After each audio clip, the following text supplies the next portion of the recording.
নমস্কাৰ মই মজিদ বন্ধুসকল বলগতে চাওক আজি সন্ধিয়াৰ 7টা গুৰুত্বপূৰ্ণ খবৰ।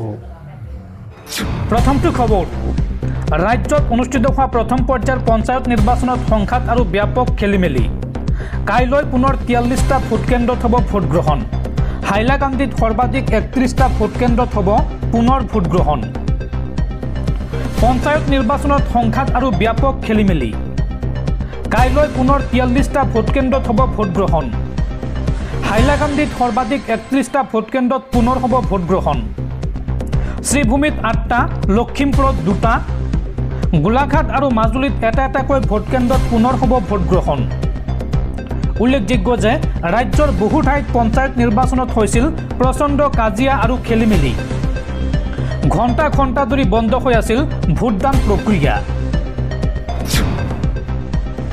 পৰৱৰ্তী খবৰ, পাকিস্তানৰ ওপৰত ভাৰতৰ আন এক বৃহৎ সিদ্ধান্ত।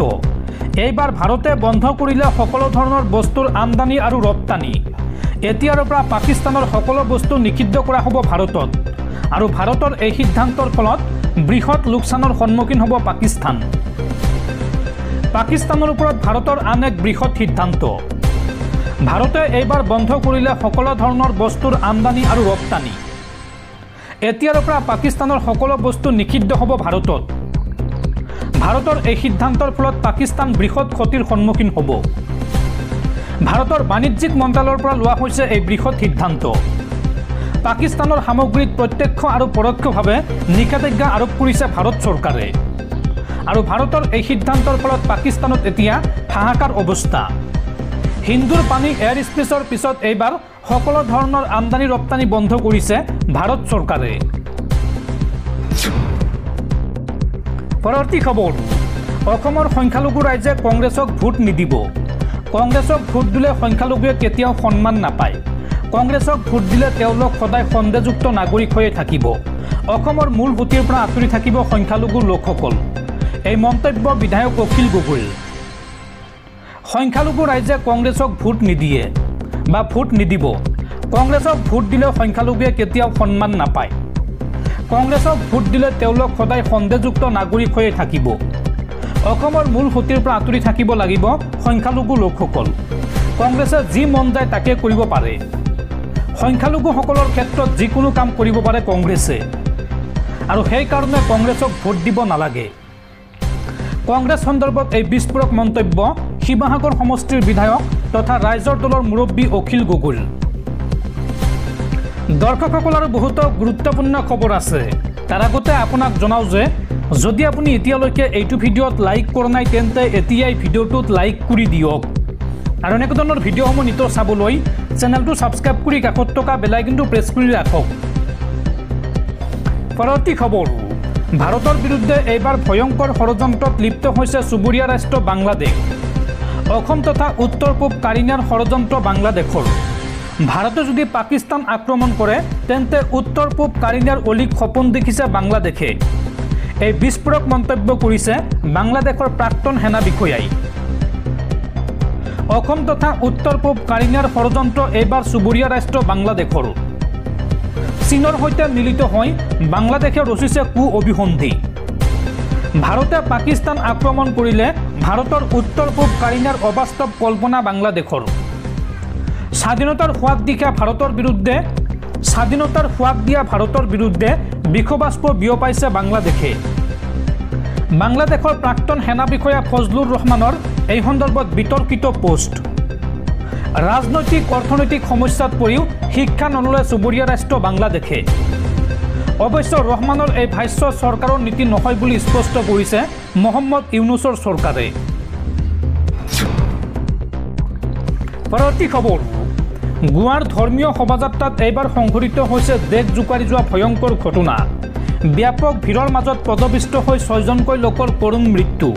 লগতে এই ঘটনাত আহত হৈছে 50জনৰো অধিক লোক, আৰু ইয়াৰ ভিতৰত কেইবাজনৰ ভক্তৰ অৱস্থা অতি সংকটজনক।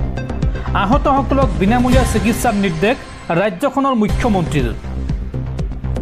ধৰ্মীয় শোভাযাত্ৰাত এইবাৰ সংঘটিত হৈছে দেশ জোকাৰি যোৱা ভয়ংকৰ ঘটনা। ভিৰৰ মাজত ঠেলা হেঁচাত পদপিষ্ট হৈ 6জনকৈ লোকৰ মৃত্যু হৈছে। প্ৰাণৰ মমতাত পলাওঁতে আহত হৈছে বহু ভক্ত।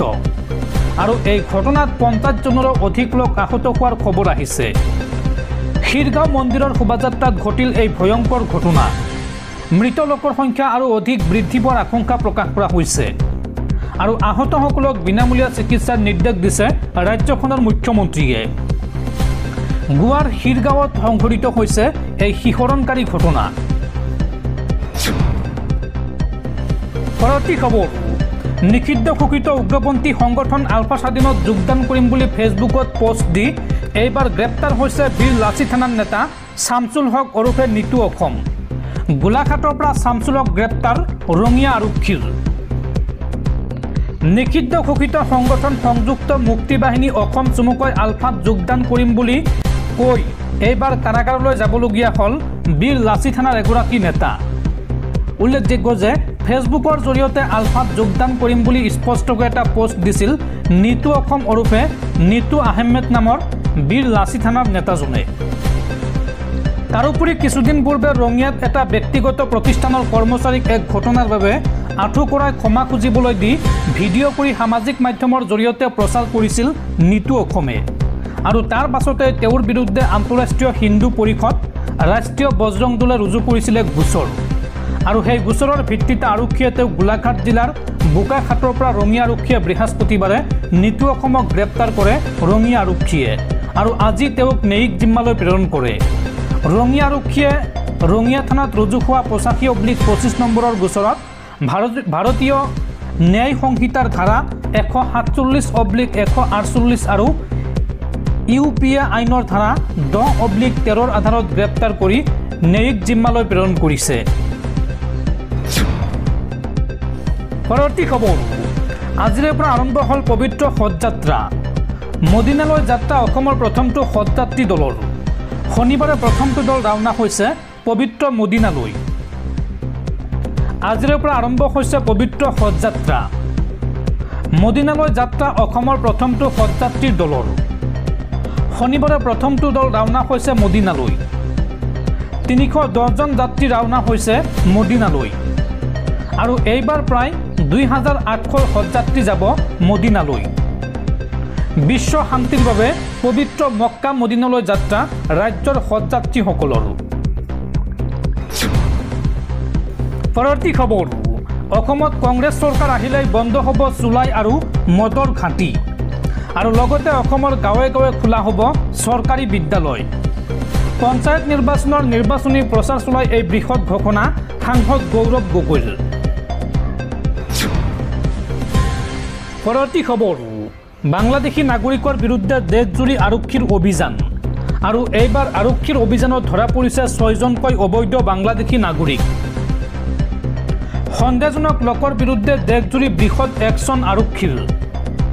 দেশৰ বহু ঠাইত সন্দেহজনক লোকক লৈ ব্যাপক অভিযান আৰক্ষীৰ। গৃহমন্ত্ৰী অমিত শ্বাহৰ নিৰ্দেশৰ পিছতে আৰক্ষীৰ অভিযান অব্যাহত আছে।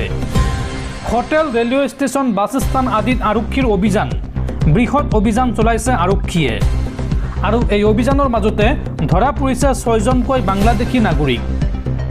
অবৈধভাৱে বাস কৰা বাংলাদেশী কেইজনক গ্ৰেপ্তাৰ কৰিছে আৰক্ষীয়ে। একেলগে 200ৰো অধিক সন্দেহজনক লোকক সোধা পোছা কৰিছিল আৰক্ষীয়ে আৰু ইয়াৰে 6জনক অবৈধ বাংলাদেশী বুলি নিশ্চিত হৈ পৰে জেৰাত। ৰাজস্থানৰ আজমেৰ জিলাত বাংলাদেশী কেইজনক গ্ৰেপ্তাৰ কৰিছে আৰক্ষীয়ে।